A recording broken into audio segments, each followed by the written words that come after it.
Bonjour chers téléspectateurs, nous nous retrouvons aujourd'hui pour le second opus de Il n'y a Jed.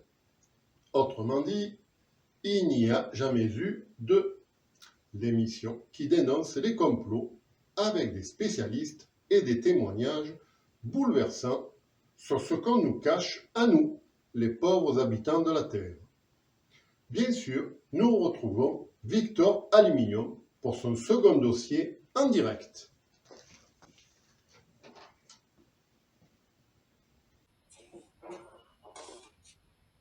Bonjour tout le monde. Victor, sans plus attendre, entrons dans le vif du sujet. Qu'êtes-vous venu dénoncer cette fois? Les téléspectateurs ont hâte d'être au courant. Eh bien justement, ils vont l'être puisque cela parle d'électricité. Oh, bravo pour cette introduction entourée d'humour. Eh bien, il n'y a jamais eu d'économie avec les heures creuses. Je vais vous parler de l'arnaque des heures creuses et heures pleines auprès de vos fournisseurs d'énergie. Il s'agit donc du service optionnel pour faire une économie de l'électricité durant la nuit. C'est bien ça.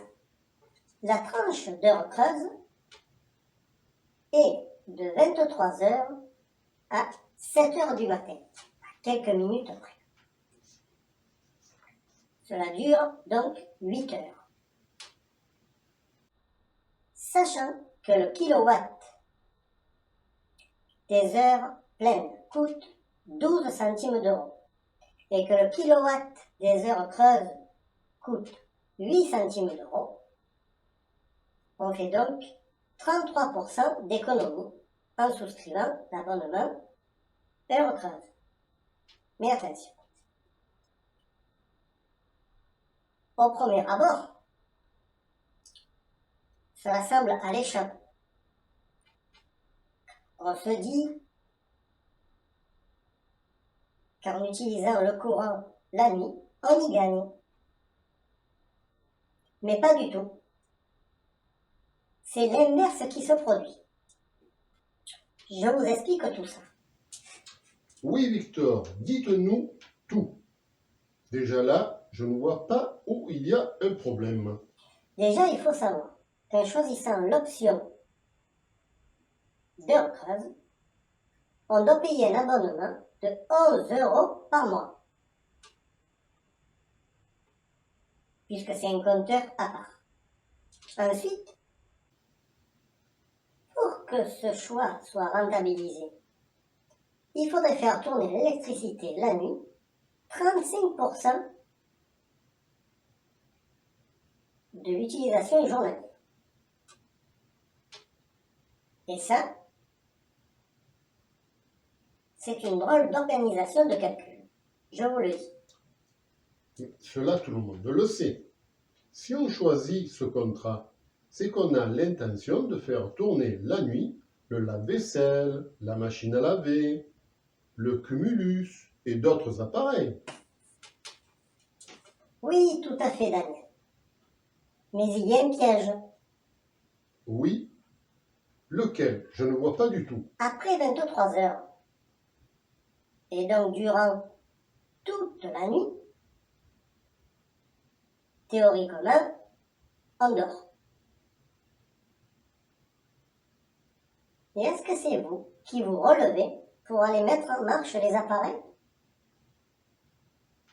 Est-ce que c'est vous qui après tentez de vous rendormir des fois en bain?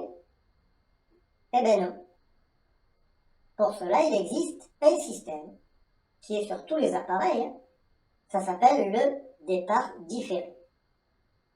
Et comme par hasard, ils sont sur tous ces appareils-là. Alors, le départ différé, il faut savoir que ça coûte un petit peu d'énergie en plus. Il y a donc ce programmateur avec une horloge à l'intérieur. Donc, ça tourne, ça utilise du courant. Donc ça, vous le payez en plus. Et en plus, c'est sur la partie des heures pleines, avant l'heure creuse. Oui, Et en plus mais... de ça, il y a des voyants lumineux. Des petits voyants rouges, verts, qui vous indiquent que c'est programmé. Eh bien ça coûte encore de l'énergie. Donc en utilisant ce système, vous ne faites pas d'économie. Vous dépensez un supplément de l'énergie et vous payez plus. C'est un constat que tout le monde peut faire si on y réfléchissait simplement 2 secondes. Bref, le seul gagnant dans cette affaire, ce n'est pas le consommateur, c'est le fournisseur d'énergie, c'est QFD. Ah, vous voulez dire EDF? Non, je me comprends. Oui, je comprends donc, puisqu'il y a une consommation supplémentaire due à la programmation du départ différé, mais alors, c'est du vol? Plutôt dans l'électricité.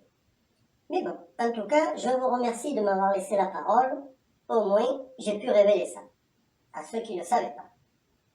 Et donc, merci pour votre émission. Elle est très belle.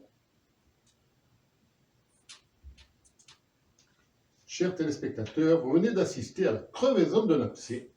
Merci à vous, Victoire Aluminium, pour cette recherche. Retrouvons-nous la semaine prochaine pour un tout autre sujet.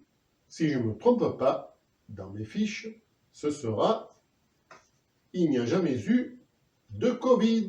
Ce serait un gigantesque projet de plusieurs gouvernements pour contrôler et diminuer la population mondiale. C'est bien cela, Victor? Bref, nous verrons bien. Je vous dis à la semaine prochaine pour le 3e opus de Ignaged.